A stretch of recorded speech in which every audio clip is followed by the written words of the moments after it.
കേരളത്തിലെ സർവകലാശാലകളെ കാവ്യവൽക്കരിക്കാൻ സെനറ്റിൽ ആർഎസ്എസുകാരെ അനധികൃതമായി നിയമനം ചാൻസലറായ ഗവർണർ നടത്തുകയാണെന്ന ആരോപണം ഉന്നയിച്ചുകൊണ്ട് എസ്എഫ്ഐ നടത്തുന്ന സമരത്തിന് ഐക്യദാർഢ്യം പ്രഖ്യാപിച്ചുകൊണ്ട് ഡിവൈഎഫ്ഐ എടക്കര യൂണിറ്റ് എടക്കരയിൽ പ്രതിഷേധ പ്രകടനം നടത്തി. എടക്കര പാർട്ടി ഓഫീസിൽ നിന്നും ആരംഭിച്ച പ്രകടനം മുസ്ലിയാരങ്ങാടി, പാലത്തിങ്കൽ എന്നീ സ്ഥലങ്ങൾ ചുറ്റി ഇന്ദിരാഗാന്ധി ബസ് ടെർമിനലിൽ എത്തിച്ചേർന്നു. തുടർന്ന് സംഘി ചാൻസലർ ക്വിറ്റ് കേരള മുദ്രാവാക്യം വിളികളും ഗവർണർ ആരിഫ് ഖാന്റെ കോലം കത്തിക്കുകയും ചെയ്തു. ഡിസംബർ 18-ന് കേരളത്തിലെ 2000 കേന്ദ്രങ്ങളിൽ ഡിവൈഎഫ്ഐ പ്രതിഷേധ യോഗം സംഘടിപ്പിക്കുകയും തെരുവുകളിൽ പ്രതിഷേധ ബാനർ ഉയർത്തുകയും ചെയ്തതിന്റെ ഭാഗമായാണ് എടക്കരയിലും പ്രതിഷേധം സംഘടിപ്പിച്ചത്. പ്രതിഷേധ യോഗം ഡിവൈഎഫ്ഐ ബ്ലോക്ക് സെക്രട്ടറി ANS ഉദ്ഘാടനം ചെയ്തു. ഈ പൊതുജനങ്ങൾക്കുമെല്ലാം നന്നായിട്ട് അറിയുന്നുണ്ടാവും.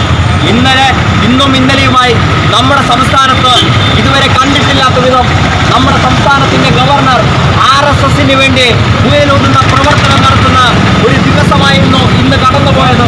ഒപ്പം നിങ്ങൾ ഡിവൈഎഫ്ഐയും SFIയും പോലുള്ള സംഘടനകൾ കഴിഞ്ഞ ദിവസം തെരുവുകളിൽ പ്രതിഷേധിക്കുകയാണ്. എന്തിനാണ് പ്രതിഷേധിക്കുന്നത്? ഡിവൈഎഫ്ഐയും SFIയും പോലുള്ള സംഘടനകൾ ക്യാമ്പസിലും തെരുവോരങ്ങളിലും പ്രതിഷേധിക്കുന്നത് ഞങ്ങളുടെ സംഘടനയുടെ ഏതെങ്കിലും വിധത്തിലുള്ള വളർച്ചയ്ക്ക് വേണ്ടിയിട്ടല്ല, മറിച്ച് ഈ നാടിനെ ഒറ്റുകൊടുക്കാൻ RSSന്റെ ഏജന്റായി ഒരു ഗവർണർ, ഈ യൂണിവേഴ്സിറ്റികളുടെ ചാൻസലർ കൂടിയായിട്ടുള്ള ആരിഫ് മുഹമ്മദ് ഖാൻ എന്ന ഒരു തമ്മാടി കഴിഞ്ഞ 2 ദിവസമായി കേരളത്തിന്റെ ക്യാമ്പസുകളിൽ, കേരളത്തിന്റെ വായ്സിറ്റികളിൽ ഒരു പേപ്പട്ടിയെ പോലെ കുറച്ച് രാഷ്ട്രീയ പ്രവർത്തനം നടത്തുന്ന RSSന് വേണ്ടി പോയിരുന്ന രാഷ്ട്രീയ പ്രവർത്തനം നടത്തുകയാണ്. ഡിവൈഎഫ്ഐ മേഖലാ സെക്രട്ടറി നജീബ് സ്വാഗതം പറഞ്ഞു. മേഖലാ പ്രസിഡന്റ് താഹിർ അധ്യക്ഷത വഹിച്ചു. SFI ഏരിയ പ്രസിഡന്റ് സഫ്വാൻ അവാദങ്ങൾ അർപ്പിച്ചു. ജിത്തു, ഷാനിൽ, ഷബീബ് എന്നിവർ സംസാരിച്ചു. മേഖലാ ട്രഷറർ സന്ദീപ് നന്ദിയും പറഞ്ഞു. News bureau, Edakkara.